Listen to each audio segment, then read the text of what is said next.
Je ne sais pas pour vous, mais ce segment sur l'amour sacrificiel envers nos familles m'a vraiment béni. Vous savez, on est amis. On se connaît depuis longtemps et on se connaît personnellement. Récemment, une amie et moi avons visité votre maison et elle m'a dit quelque chose. Je n'ai pas demandé la permission, mais c'est tellement profond. En partant, elle m'a dit, c'est incroyable de voir un couple marié qui non seulement s'aime, mais s'apprécie vraiment. Ils s'amusent, tu vois. Et je me suis dit, c'est tellement vrai. Tu sais, c'est un vrai témoignage. Nous tous qui vous connaissons, on voit votre relation authentique entre vous et avec Dieu. Et je pense que c'est ce qui donne vie à votre mariage. Dieu soit loué. Donc, vous avez partagé qu'il y a plusieurs témoignages. On n'a pas le temps de tout dire, mais je veux donner aux participants un avant-goût de votre propre témoignage. Une autre chose me vient à l'esprit, mais je n'ai pas demandé la permission, mais c'est très puissant. Souvent, à la maison, c'est le stéréotype des familles traditionnelles. Je sais que ça change dans notre monde actuel, j'en suis conscient.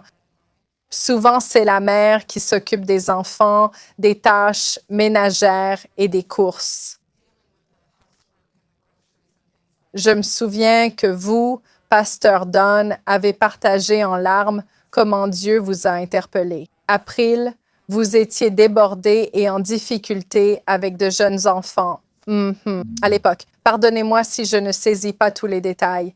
Mais Dieu vous a interpellé. Ma femme travaille dur, je sers le Seigneur, mais en rentrant, je veux mon temps à moi, je dois mieux m'en occuper.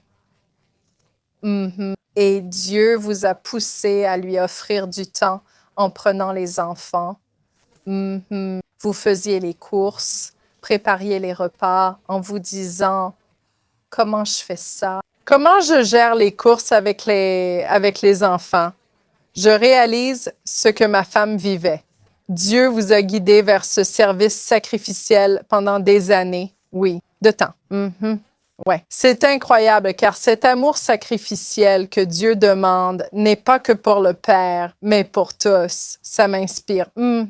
Qu'on devrait voir plus ça dans nos foyers. Mais il y a une histoire précise que je veux que vous partagiez. En pensant à votre retour vers vos enfants, à l'appel de Dieu et au retour des enfants vers leurs parents. Vous savez, je pense qu'il y a beaucoup de parents et de familles qui nous regardent et qui ont du mal à se connecter avec leurs enfants. Donc, quand Dieu vous a appelé à vous tourner vers vos enfants quand vous étiez jeune, je me demande, était-ce facile? Ont-ils tous été réceptifs? Comment ça s'est passé?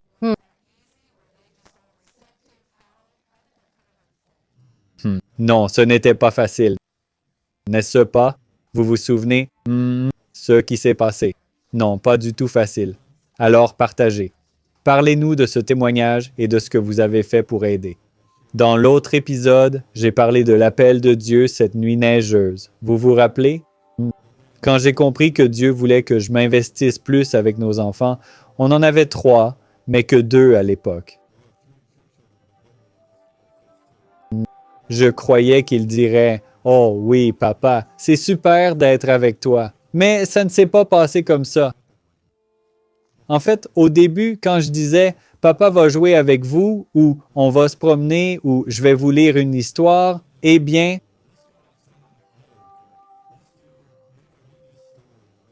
je me souviens, notre fille disait « C'est pas grave, papa. » Elle m'a regardé gentiment. « Tu dois pas bosser ton sermon. » Elle était petite, tu vois. T'as pas un sermon à préparer ou un truc du genre? Et elle filait jouer. J'ai pensé, bon, ça s'est pas super bien passé. Alors je me suis dit, je vais réessayer. Elle est peut-être distraite. Le lendemain, j'ai dit, Papa veut vraiment passer du temps avec toi, là, maintenant. OK. On fait quoi ensemble? Elle m'a regardé comme si elle me voyait pas. C'est bon, papa. Je sais que t'es sûrement trop occupé. C'est pas grave. Et elle est partie. Son cœur était déjà bien blessé. À force que je dise non trop souvent. Un jour, en passant devant sa petite chambre dans le couloir, après des jours et des jours, à l'entendre dire « C'est bon, papa, c'est pas grave. »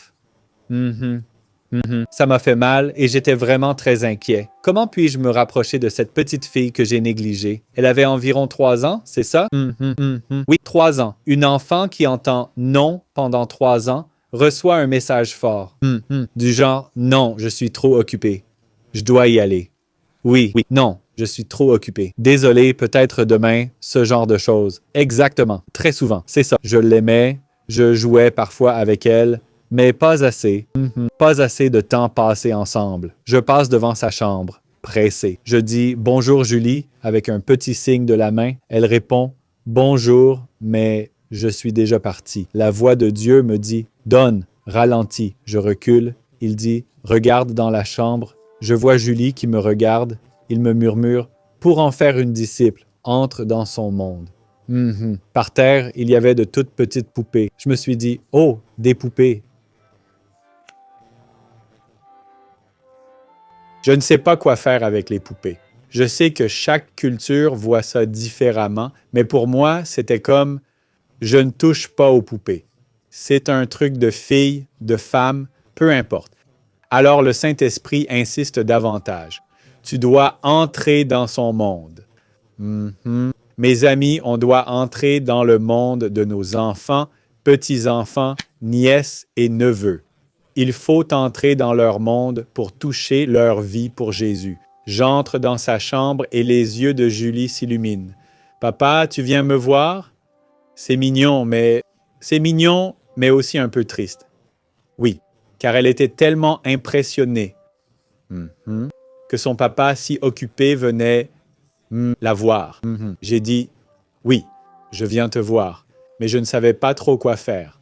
Elle a dit, tu viens jouer avec moi? Ses yeux pétillaient.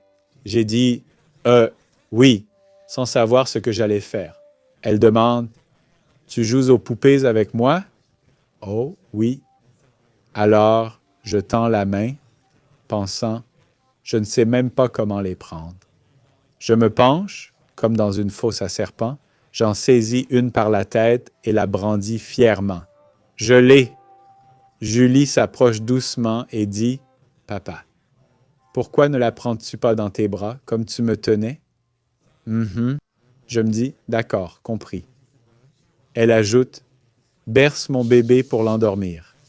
Je berce et elle dit, papa, tu vas le rendre malade, doucement. Alors je ralentis. Elle dit, papa, viens jouer ici avec la poupée, joue avec moi par terre. Et vous savez quoi? On doit se mettre au niveau des enfants. Oui. Je m'assieds et demande, et maintenant? Elle répond, raconte-moi des histoires de Jésus avec mes poupées. Tu racontes à l'église. Raconte-moi avec mes poupées. Et c'est ce que j'ai fait. Ce jour-là, Mélodie, la prophétie de Malachie 4, 5, 6 a commencé à se réaliser pour ce papa. Mon cœur s'est tourné vers ma fille et le sien a commencé à se tourner vers moi.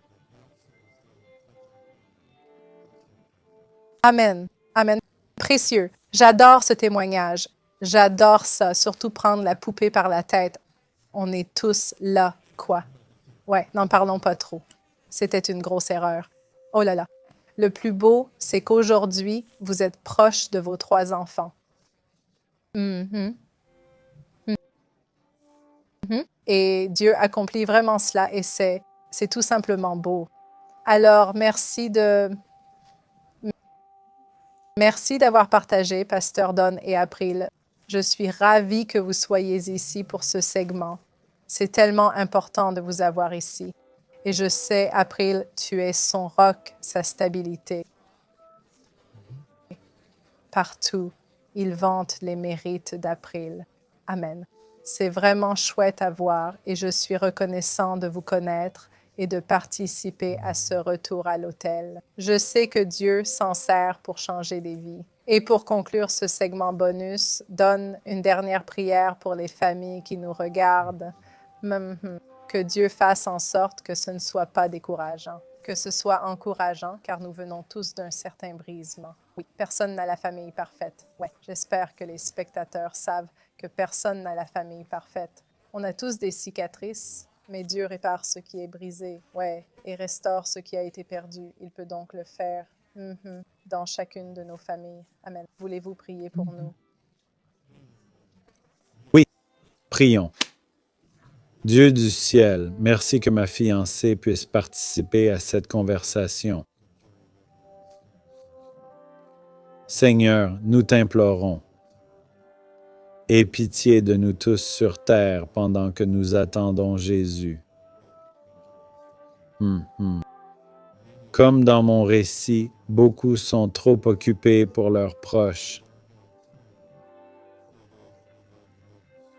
On néglige conjoints, enfants, fratries, neveux, nièces, parents.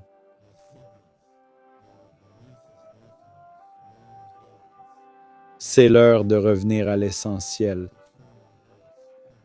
de nous tourner vers notre famille, même dispersée.